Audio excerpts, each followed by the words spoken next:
Damai sejahtera Allah yang melampaui segenap akal budi, kiranya memelihara hati dan pikiran di dalam Kristus Yesus Tuhan Juru Selamat kita yang hidup. Amin. Shalom. Selamat akhir pekan Bapak Ibu Saudara-saudaraku yang terkasih. Dalam aktivitas hidup kita di akhir pekan ini, hari Sabtu ini, dengarkanlah firman Tuhan yang akan saya bacakan dari Markus 10 ayat 26 sampai dengan ayat 27. Demikianlah firman Tuhan.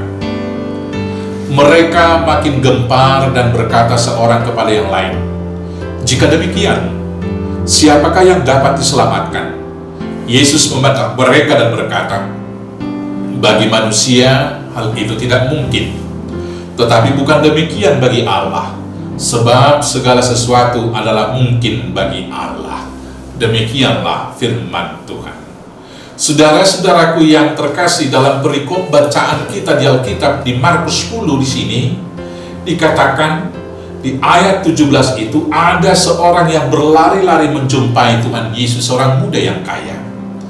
Dia berkata, "Guru, apa yang harus kuperbuat supaya aku memperoleh hidup yang kekal?"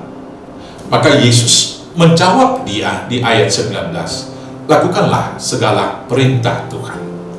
Jangan membunuh, jangan berzina, kasihi sesamamu," dan seterusnya. Dan orang itu menjawab, "Semua hukum Taurat itu telah saya lakukan." "Oh begitu," kata Tuhan Yesus. Maka kemudian Tuhan Yesus berkata kepada dia di ayat 21, "Juallah semua yang kamu miliki, lalu bagikanlah itu kepada orang-orang miskin, dan setelah itu datanglah kepadaku dan ikutlah aku." Mendengar jawaban Tuhan Yesus itu, seorang muda yang kaya tadi pergi dengan sedih karena hartanya banyak. Dan setelah dia pergi, maka Tuhan Yesus berkata, "Adalah lebih mudah seekor unta melewati lubang jarum daripada seorang kaya masuk ke dalam kerajaan Allah." Mendengar itu, mereka makin gempar. Itulah ayat bacaan kita di ayat 26 sampai ayat 27. Dan bertanya-tanya, kalau begitu sulitnya masuk kerajaan Allah itu, siapakah yang dapat diselamatkan? Maka karena itulah Tuhan Yesus menjawab, bagi manusia hal itu mungkin, hal itu tidak mungkin. Tetapi bukan demikian bagi Allah, sebab segala sesuatu adalah mungkin bagi Allah.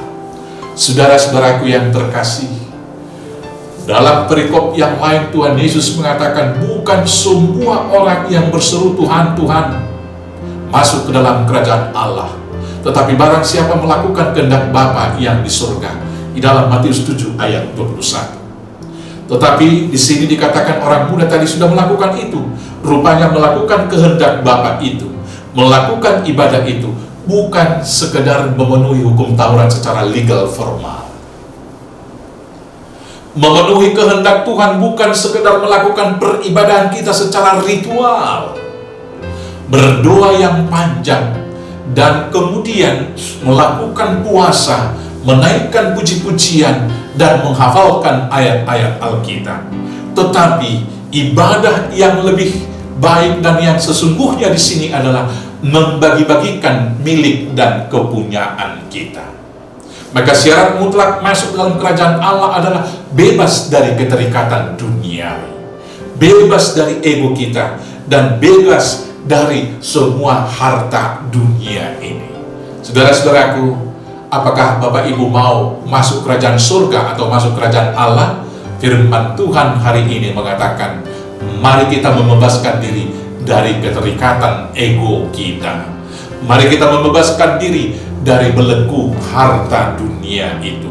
Berikanlah cinta kasih kepada semua orang, karena hanya dengan jalan cinta kasih dan pengorbanan, jalan masuk kerajaan Allah. Selamat masuk kerajaan surga. Tuhan Yesus memberkati. Amin. Kita bersatu dalam doa.